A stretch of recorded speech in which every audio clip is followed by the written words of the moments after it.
হাতের আঙ্গুল ফুটালে আঙ্গুলের ভিতর কি হয় জানলে আপনি অবাক হবেন। রসুলের একটা হাদিস এবং বর্তমান বিজ্ঞান এই ক্ষেত্রে অবাক করা একটা তথ্য নিয়ে এসেছে। আমি একটা আর্টিকেলে এটা পড়ে অবাক হলাম। 1450 বছর আগে আল্লাহর হাবিব জনাবে মুহাম্মদ রাসূলুল্লাহ সাল্লাল্লাহু আলাইহি ওয়াসাল্লাম কত চমৎকারভাবে তিনি এই বিষয়টা তুলে ধরেছেন, যেটা বর্তমান বিজ্ঞান বলছে। দেখবেন অনেকে রয়েছে যে কোনো সময় বসে বসে হাতের আঙ্গুল ফুটায়, নিজের আঙ্গুল তো ফুটাই, আরেকজনের সাথে মুসাফাহা করলে তার আঙ্গুল ধরে ফুটাইয়া দেয়, এরকম অনেকের অভ্যাস রয়েছে।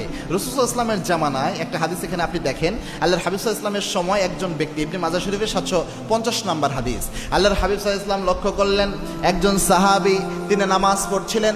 নামাজ পড়ার সময় নামাজের মধ্যে তিনি হাতের আঙ্গুল ফুটাচ্ছিলেন। আল্লাহর হাবিব সাল্লাল্লাহু আলাইহি ওয়াসাল্লাম ওই সাহাবী নামাজ শেষ করার পর বললেন, সাহাবী তুমি এই কাজ কখনো করবা না।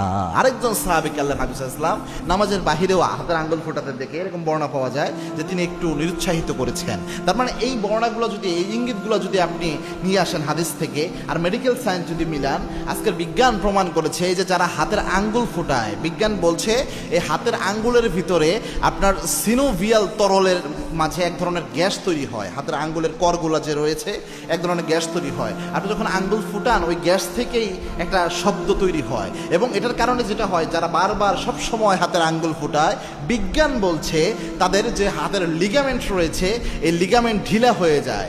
লিগামেন্ট ঢিলা হয়ে গেলে যা হয়, তারা কোনো কিছু যে শক্ত করে ধরবে, এই শক্ত করে ধরার এই ক্ষমতাটা নষ্ট হয়ে যায়। এটা মারাত্মক একটা বিষয়। এজন্যে খুব গুরুত্বের সাথে এই বিষয়টা দেখার চেষ্টা করবেন। আপনারা নামাজের মধ্যে অনেকে হাতের আঙ্গুল ফুটান, সব সময় ফুটান। আপনারা যখন বার্ধক্য অবস্থায় চলে যাবেন, এর অনেক আগেই হাত কোনো কিছু মজবুত করে যে ধরবে এই সক্ষমতা কিন্তু নষ্ট হয়ে যেতে পারে। এজন্য রাসূল এটা নিষেধ করেছেন এবং বিজ্ঞানও এটা প্রমাণ করেছে। আল্লাহু আকবার।